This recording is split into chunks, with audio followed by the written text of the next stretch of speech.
اس پر تو بہت تفصیل سے کلام ہو جاتا ہے، صرف ایک روایت بیان کرتا ہوں۔ ایک دن میرے آقا صلی اللہ علیہ وسلم اپنے گھر سے باہر تشریف لے جاتے ہیں، مدینہ المنورہ کے مضافات میں سیر کے لیے جاتے ہیں۔ اچانک دیکھتے ہیں ایک قافلے نے پڑاؤ کیا ہوا ہے، وہ قافلہ ان کے پاس اونٹ ہے۔ میرے آقا صلی اللہ علیہ وسلم کو عرب کا ایک سرخ اونٹ بہت پسند آیا۔ میرے آقا صلی اللہ علیہ وسلم نے ارشاد فرمایا میں اس اونٹ کو خریدنا چاہتا ہوں۔ قافلے کا سردار وہاں موجود تھا، انہوں نے کہا لے جائیے، خریدیے۔ میرے آقا صلی اللہ علیہ وآلہ وسلم نے ارشاد فرمایا دیکھو میں سیر کے لیے آیا تھا، اونٹ خریدنے کے لیے تو نہیں آیا تھا، یہ میرا مقصد نہیں تھا، میں فقط سیر کے لیے آیا تھا۔ تمہارا اونٹ نظر آیا، مجھے پسند آیا۔ ارے ناز کرتے ہیں ہم، کیا عظیم اونٹ ہے وہ جو آقا کو پسند آ گیا، جو آقا کو پسند آ گیا۔ میرے آقا نے ارشاد فرمایا میں اسے خریدنا چاہتا ہوں لیکن اس وقت میرے پاس قیمت نہیں ہے، میرے پاس قیمت نہیں ہے، میں جاؤں گا گھر جا کر واپس قیمت ادا کر دوں گا۔ وہ دیکھ رہے ہیں میرے آقا صلی اللہ علیہ وسلم کو، آقا جا رہے ہیں، آقا وہاں سے تشریف لے جاتے ہیں۔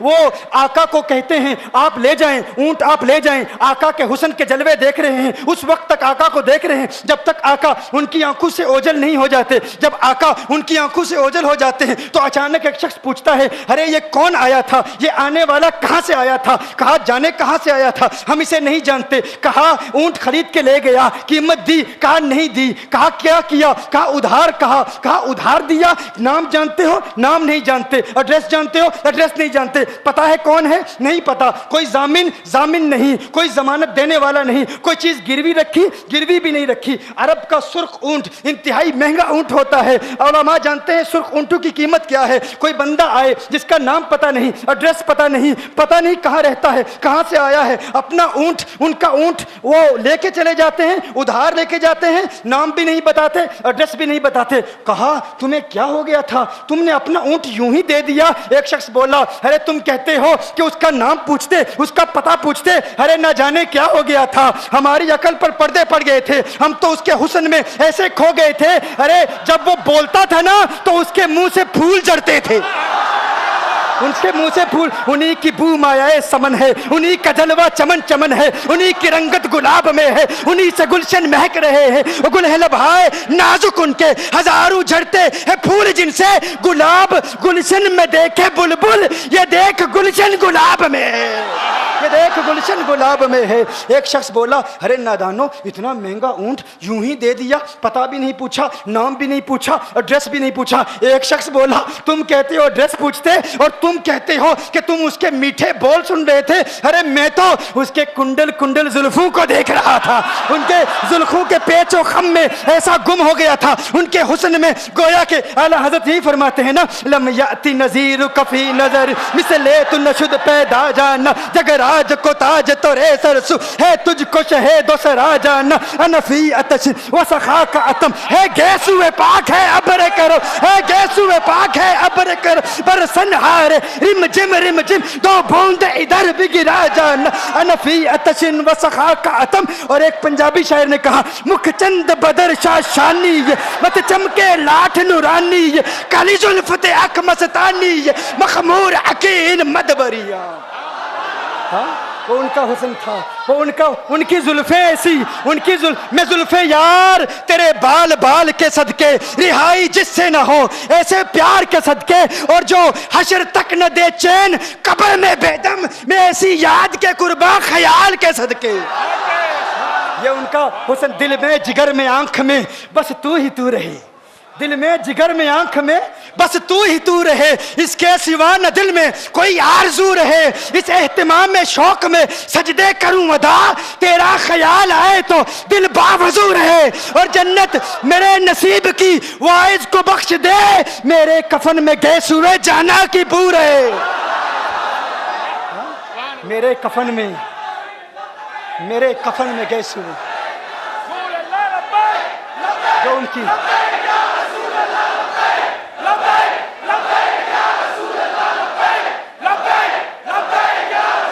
جو ان کی زلفوں کے اسیر ہو جاتے ہیں، جو ان کی زلفوں کو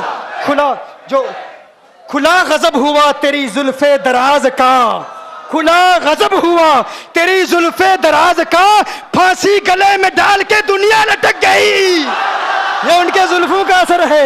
لوگ قربان ہو جاتے ہیں, اپنی جان مارتے ہیں. آقا آپ کی کنڈل والی زلفیں ایسی ہیں, ہمیں کہاں یاد رہی قیمت کتنی ہے, نام کیا ہے, علاقہ کون سا ہے, شہر کون سا ہے. ابھی کلام ہو ہی رہا تھا, ایک شخص نے کہا ارے نادانو کیا کیا, اونٹ دے دیا, نام بھی نہیں پوچھا, پتہ بھی نہیں پوچھا. ایک شخص بولا ارے وہ تو ان کے میٹھے بولوں میں کھو گیا تھا, یہ تو کنڈل والی زلفوں میں کھو گیا تھا. لیکن تم جانتے ہو میں کیا دیکھتا تھا؟ کہا کیا دیکھتے تھے؟ کہا ان کے لبوں پر جب تبسم کی کھلکھلاہٹ ہوتی, جب مسکراہٹ ہوتی, ان کے دانتوں کی چمک دیکھ رہا تھا. وہ مسکراتے تھے, ان کا نور مجھے سامنے والے پہاڑوں پہ نظر آتا تھا.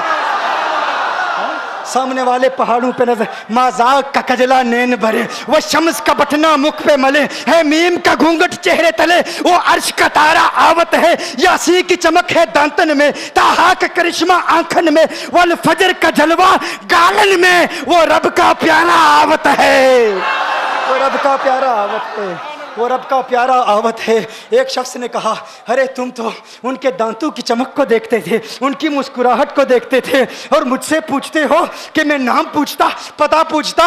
ارے دیکھتے نہیں, تم دانتوں کو دیکھتے تھے, میں تو ان کے نینوں کو دیکھتا تھا, میں تو ان کی آنکھوں کو دیکھتا تھا, ان کی آنکھوں کے حسن میں ایسا کھو گیا تھا. ارے میں تو بھول چکا تھا, ہم تو اپنے ہوش و حواس کھو بیٹھے تھے. ایک شخص نے کہا ارے دیکھو دیکھو وہ تمہارا اونٹ ہی لے گیا ہے, اونٹ ہی لے گیا ہے, نام بھی نہیں پوچھا, ایڈریس بھی نہیں پوچھا. کلام میں یہ تاثر دیا گویا کہ اونٹ چوری ہو گیا ہے. اچانک خیمے سے ایک عورت کی آواز آتی ہے, خیمے سے ایک عورت کی آواز آتی ہے. وہ کہتی ہے خبردار, انا دامنۃ لثمن جبنکم. ایک عورت کہتی ہے خبردار, کوئی یہ نہ کہے اونٹ چوری ہو گیا ہے, میں ضمانت دیتی ہوں تمہارے اونٹ کی قیمت کی. اگر قیمت ادا نہ کی تو میں کروں گی, میں ضمانت دیتی ہوں, میں ضامن ہوں. کہا شکر ہے کوئی تو جانتا ہے اس کو, شکر ہے کوئی تو اس کو جانتا ہے, کوئی تو پہچانتا ہے. کوئی اور ضامن نہیں تھا, ضمانت دینے والا نہیں تھا. شکر ہے تم جانتی ہو. کہا نہیں جانتی تو میں بھی نہیں ہوں, کون ہے مجھے بھی نہیں پتا کون ہے. کہا پھر ضمانت کاہے کی, کیوں ضمانت دے رہی ہو؟ اس نے کہا ہوا یہ کہ جب وہ تم سے باتیں کر رہا تھا نا, تو خیمے کی اوٹ سے میں نے اس کا حسین چہرہ دیکھ لیا. ارے سنو سنو سنو سنو سنو سنو, کہا جس کا چہرہ اتنا حسین ہو وہ جھوٹا نہیں ہو سکتا, وہ جھوٹا نہیں ہو سکتا, وہ جھوٹ نہیں بول سکتا. میرے آقا کا حسن ہی ایسا ہے. تم کہتے ہو تم ان کی طرح ہو, ذرا تم بھی کہیں خریدنے کے لیے کچھ جاؤ, دیکھتے تیرے چہرے کا حسن دیکھ کر کون ضمانت دیتا ہے, کون ضمانت دیتا ہے. ابھی بات ہو ہی رہی تھی نا, ابھی کلام ہو رہا تھا, اچانک میرے آقا کے غلام آ گئے. اچانک صحابہ قیمت لے کر, کون ہے جس نے آقا کو اونٹ دیا ہے؟ یہ ضیافت کے لیے چند کھجوریں بھی لے لو, کھجوریں بھی رکھ لو, اور یہ قیمت بتاؤ. انہوں نے کہا قیمت, اب قیمت کو چھوڑو, اب سودے کو چھوڑو. کیوں؟ اب ہمارا سودا بازار مصطفیٰ میں ہو چکا, اب ہمارا ارے قیمت کو بھول جاؤ, قیمت کو چھوڑو, اب ہمارا سودا ہو چکا. ارے کیا ہوا, کیسے؟ کہا بتاؤ وہ سونا تھا کہاں سے, وہ منمونا کہاں سے آیا تھا؟ ارے ہم تو اس کا آنا جانا دیکھ رہے تھے, ہم تو دیکھتے ہی رہ گئے. ایک ماہ عدن, نورانی بدن, نیچی نظریں, سب کی خبریں. ایک ماہ مدن, نورانی بدن, نیچی نظریں, سب کی خبریں. وہ دکھا کے پون, وہ سنا کے سخن, مورا پھونک گیا سب تن من دن, مورا پھونک گیا. کہا وہ سونا تھا کون بتاؤ؟ ارے کہا وہ دیکھتے نہیں, وہ کھجوروں کا جھنڈ نہیں دیکھتے, ارے وہی تو مدینہ المنورہ ہے. اپنی قسمت پہ ناز کرو, یہ وہی محمد عربی ہے. ارے جن کی عظمتوں کے ترانے دنیا لاپ رہی ہے, تم خوشبخت ہو, تم مدینے کے قریب آ گئے ہو. کہا پھر لے جاؤ. آقا کی بارگاہ میں حاضر ہوئے. وہ سارا قافلہ کلمہ پڑھ کے واپس آ رہا ہے, اور ان کے تیور دیکھنے کے لیے گویا کہ کہہ رہے ہیں یہ ناز یہ انداز ہمارے نہیں ہوتے, یہ ناز یہ انداز ہمارے نہیں ہوتے. جولی میں اگر ٹکڑے تمہارے نہیں ہوتے, ملتی نہ اگر بھیک حضور آپ کے در سے, اس ٹھاٹ سے منگتو کے گزارے نہیں ہوتے. اور بے دامی بک جائیے بازار نبی میں, اس شان کے سودے میں خسارے نہیں ہوتے, شان کے سودے میں خسارے نہیں ہوتے, اس شان کے سودے میں خسارے نہیں ہوتے.